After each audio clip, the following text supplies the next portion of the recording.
Señor con gozo y alegría. Bienvenido a nuestro segmento Una espiga para meditar. Que tengas un excelente y bonito día. Y recuerda que somos un pueblo sano y próspero porque estamos bajo el pacto de paz y prosperidad. Continuamos con la serie de temas acerca de lo que es la doctrina del Padre.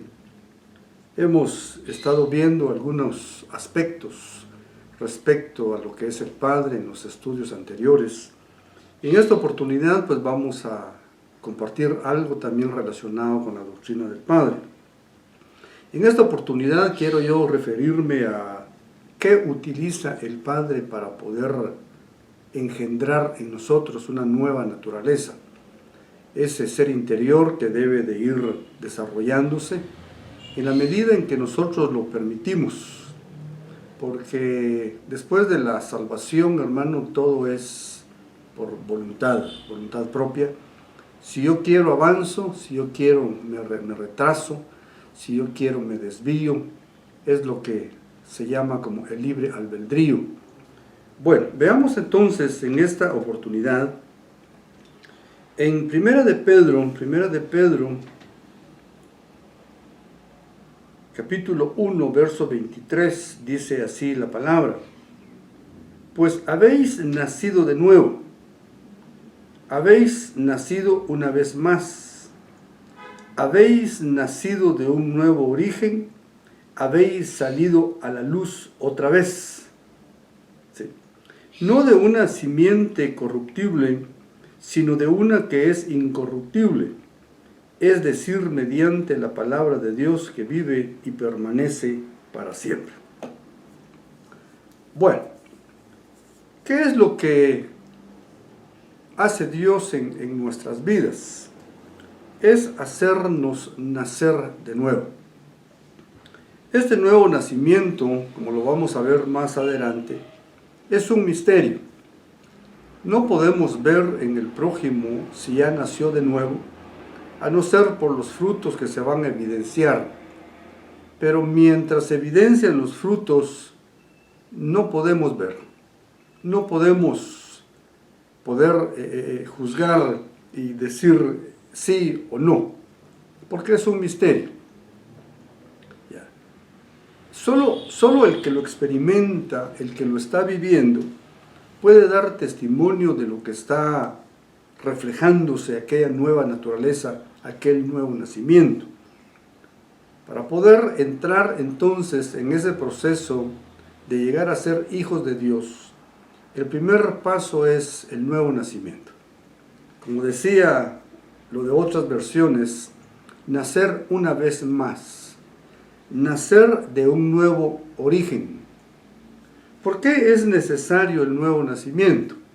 Porque nuestro espíritu dejó de ser, quiero decir con eso dejó de tener comunión con Dios. Recordemos de que la paga del pecado es la muerte. Y muerte no solo es la forma física en que nosotros podemos definirla, muerte es separación de Dios. Por eso dice Román, por cuanto todos pecaron, fueron destituidos de la gloria de Dios. Por cuanto todos pecaron, no alcanzan la gloria de Dios. ¿Qué impide entonces a que nosotros alcancemos la gloria de Dios? El pecado. El pecado es fallar, el pecado es transgredir, el pecado es ofender a Dios.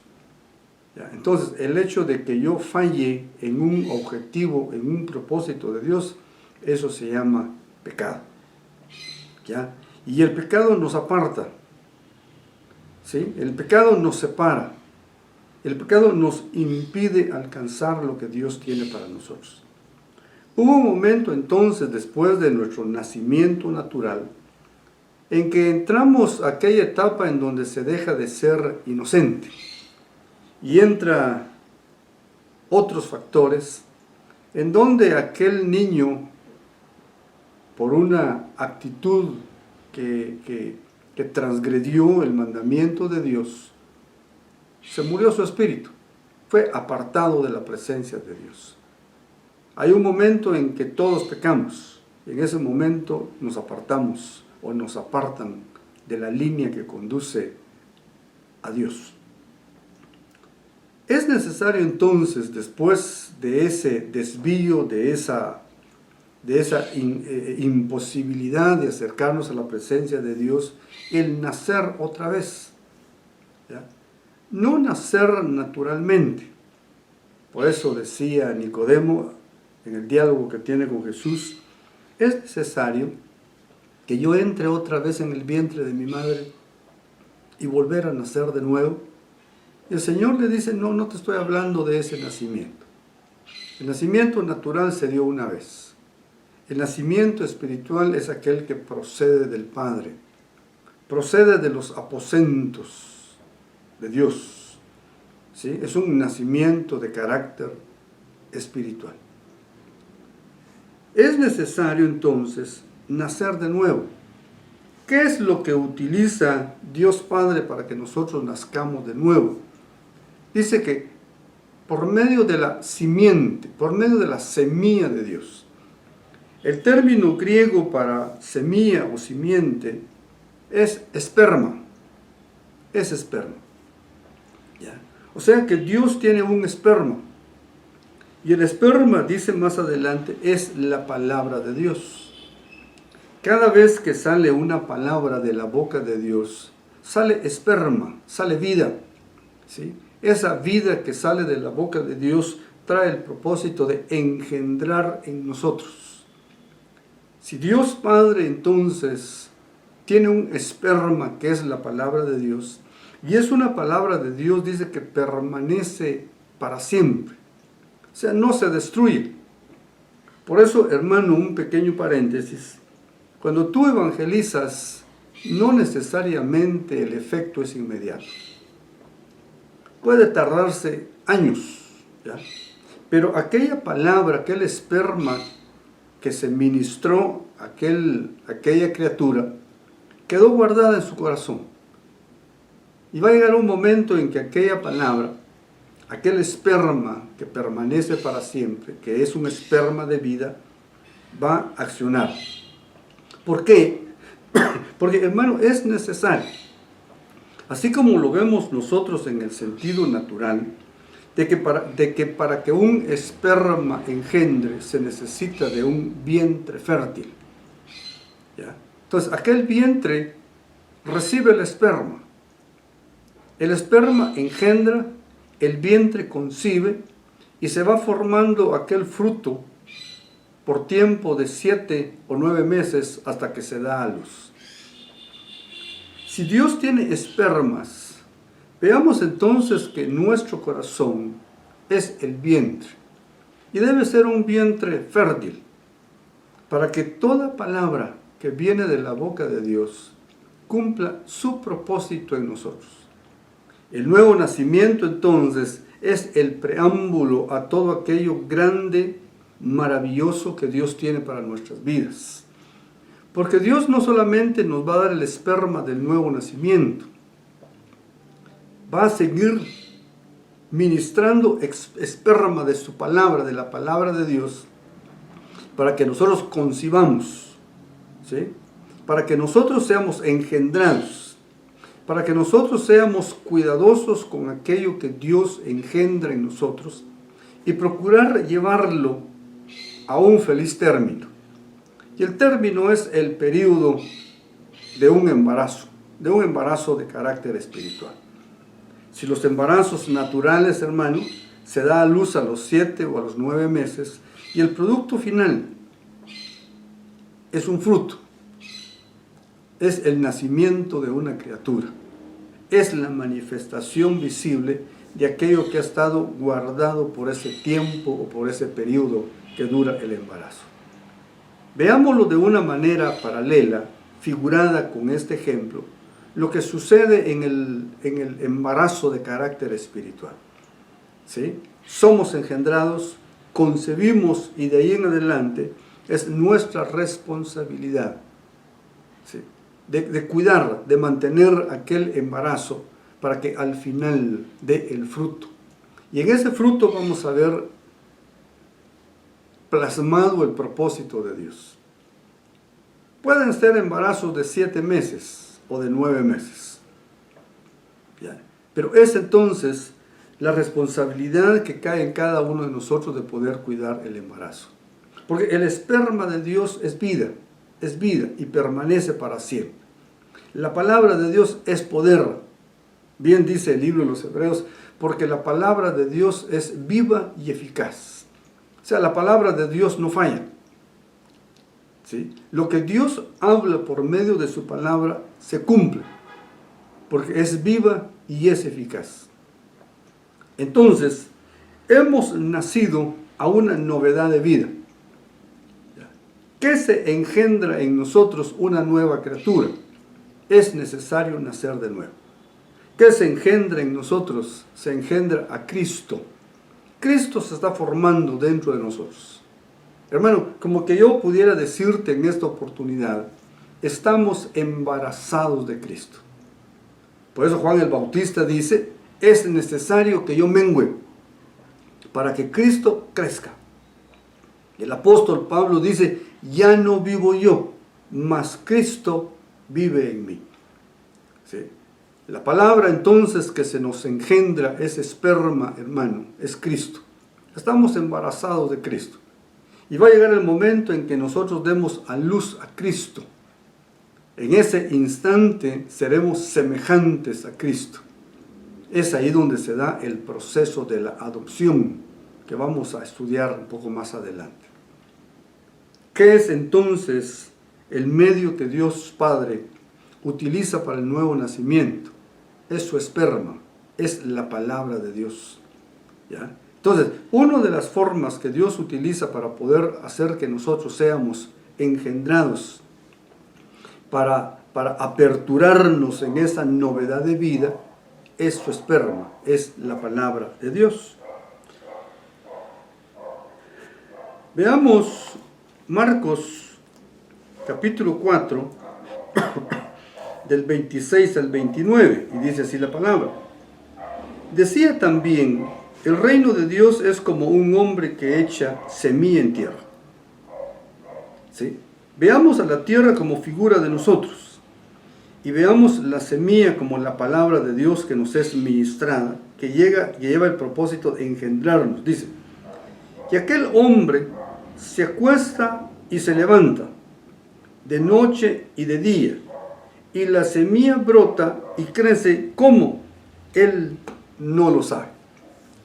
Este es el misterio del nuevo nacimiento. Era lo que mencionaba un par de minutos atrás. ¿Ya? Nicodemo, siendo un maestro de la ley, no le entendió a Jesús lo que era el nuevo nacimiento. ¿Ya? ¿Por qué? Porque es un misterio. ¿Quiénes entienden el misterio de Dios? Aquellos a quien Él se los revela, se los muestra, se los da a conocer. ¿Ya? Entonces, Nicodemo no entendió lo que Jesús le decía. Te es necesario nacer de nuevo, te es necesario nacer otra vez. ¿Ya? Porque así como sopla el viento y no ves de dónde viene, ni a dónde va, así son los que nacen del Espíritu.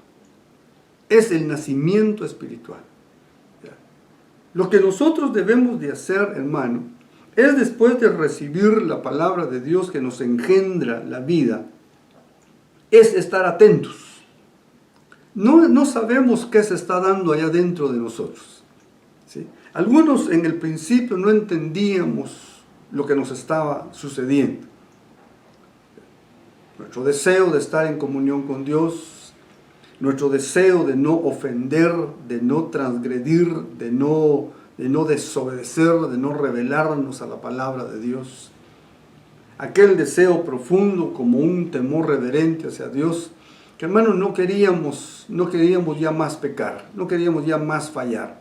Empezamos a enderezar nuestra vida, empezamos a corregir nuestro caminar, empezamos a dejar las cosas que nos atraían, que nos emocionaban, que nos apasionaban. Dejamos las cosas naturales, las cosas del mundo, y empezamos a buscar las cosas de Dios, a congregarnos, a discipularnos, a orar, a leer la palabra, y decíamos, quizás algunos de nosotros lo dijimos, ¿qué es lo que está pasando en mí? ¿Por qué ahora me atraen más las cosas de Dios que las cosas que antes me gustaban? Me ha dejado de gustar lo que yo hacía y ahora empieza a sentir dentro de mí un deseo diferente. Buscar dónde congregarme, ¿ya? Bueno, poder llorar. Algunos nunca han experimentado llorar porque han reprimido sus sentimientos. Pero, perdón, pero cuando llegamos a esta etapa del nuevo nacimiento, hermano, el alma se compunge, el corazón se hace contrito, porque la presencia de Dios está ahí y ya no lloramos por angustias, por tristeza, por resentimiento, por enojo, por ira, sino se empieza a tener algo totalmente diferente. La misma presencia de Dios hace que el alma se compunja y aquella presencia de Dios empieza a tocar nuestro ser interior, y nuestro ser interior empieza a expresarse. Ahí viene el llorar, ahí viene el reír, ahí viene el disfrutar, ahí viene la danza, ahí viene la alabanza, ahí viene la libertad de alzar las manos. Es un misterio, pero ahí se está generando, ahí se está generando. Quizás no nos preguntamos qué está pasando, sino nos dejamos llevar por aquel mover del Espíritu dentro de nosotros. Igual es cuando se siembra una planta. Hay que esperar y hay que observar. Empieza a crecer, empieza a crecer, empieza a crecer. Y dice, no sabemos cómo lo hace, pero ahí está. ¿Ya? Veámoslo entonces como la experiencia del nuevo nacimiento. Ahí está. No sabemos por qué, pero ahí está. Y empezamos a tener el deseo de mantenernos en eso. Dice el verso 28.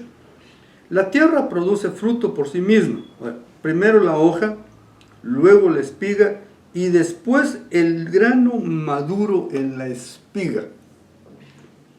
Todo aquel que siembra, todo agricultor, hermano, todo hombre de campo que dispone de tierra para sembrar, su delicia no está en la siembra, la delicia está en la cosecha.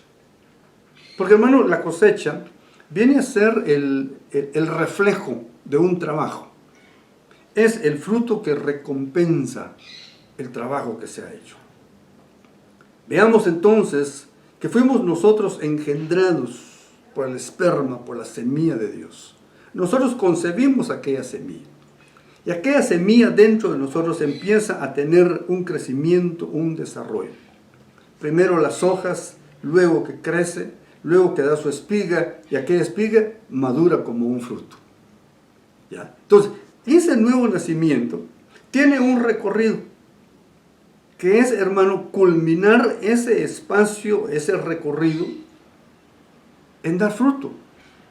Porque todo lo que es embarazado, tiene que emerger el producto de ese embarazo. Así como en lo natural, lo insisto, les espera el bebé, en lo espiritual esperamos algo, esperamos el fruto de ese esperma de Dios. Porque nosotros somos el fruto de Dios.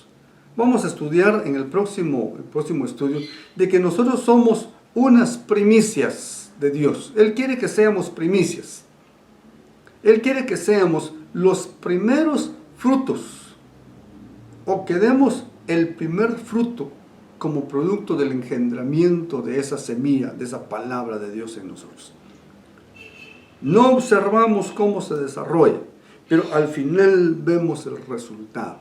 Se forma la espiga y aquella espiga madura. Entonces decimos, estamos próximos a ser manifestados en ese fruto de Dios, en esa manifestación de Cristo en nosotros.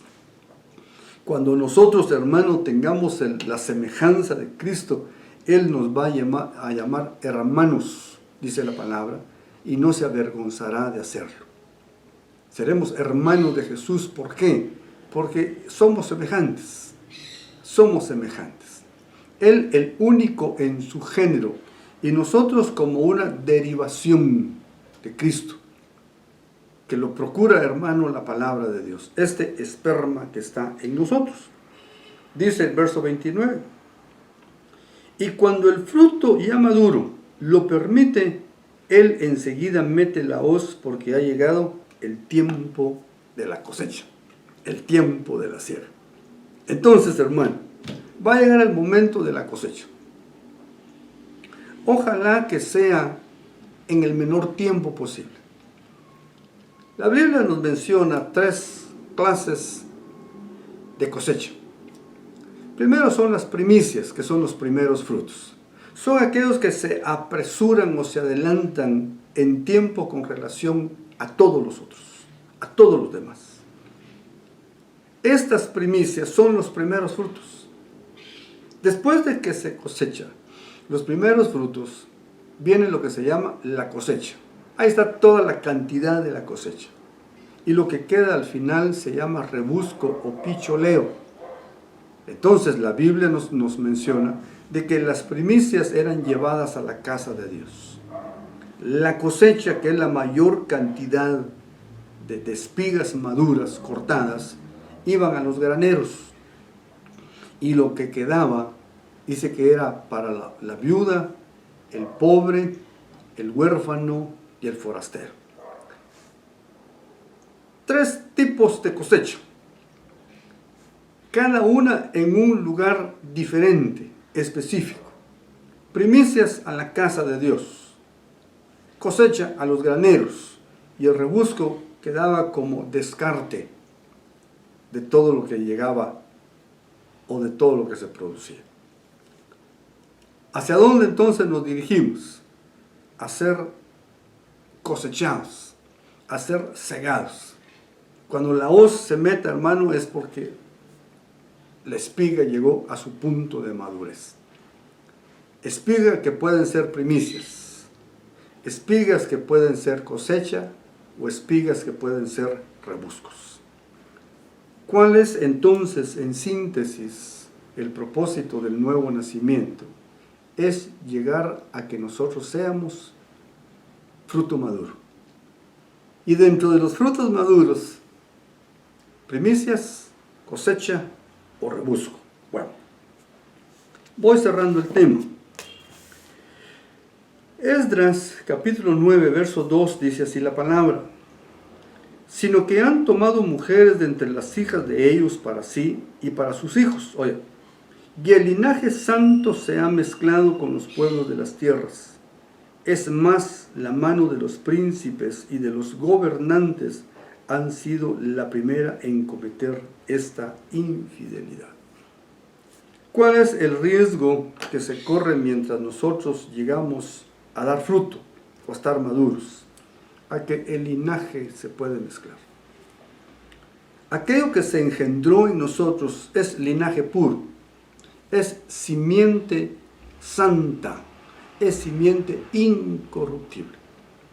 Pero aquello, hermano, puede ser impedido en que su desarrollo se realice por la infidelidad. Por la infidelidad. ¿A dónde llevó la infidelidad? A que se mezcló el linaje. Si nosotros somos linaje santo, pueblo adquirido por Dios, raza nueva, criatura nueva, real sacerdocio, eso se puede contaminar, se puede corromper por la infidelidad. ¿Quién promueve la corrupción en lo santo? ¿Quién profana lo santo? Las cosas del mundo, la relación con las cosas del mundo. Por eso dice Efesios, no os embriaguéis en el vino del mundo, sino dice, sed llenos del Espíritu Santo. ¿Hacia dónde se conduce la nueva criatura? A ser lleno del Espíritu Santo. A alejarse cada vez más, a aislarse cada vez más, hermano, del vino natural. De ese vino que apasiona, de ese vino que embriaga, de esos afanes, de esas preocupaciones, de esas metas, de esos propósitos de carácter natural. Lo santo busca lo santo, lo mundano busca lo mundano. Apartémonos de las cosas que no le agradan a Dios, Porque, hermano, se corre el riesgo de que nuestro linaje sea mezclado, sea corrompido, sea no aceptado por Dios. Es en nosotros la responsabilidad de lograrlo. Interesante el tema. Te espero en el siguiente segmento de Una espiga para meditar, que sea de interés. Está mi correo electrónico, escríbeme, siempre será un privilegio contar con tu punto de vista. O si tienes un comentario, una aportación, hazlo, será de bendición para nosotros. Una vez más contigo, el pastor Gonzalo Arriaga, un abrazo fraternal. Que estés bien y recuerda, somos un pueblo sano y próspero porque estamos bajo el pacto de paz y prosperidad. Te espero en el siguiente segmento y mientras tanto, bendiciones en el Señor. Amén.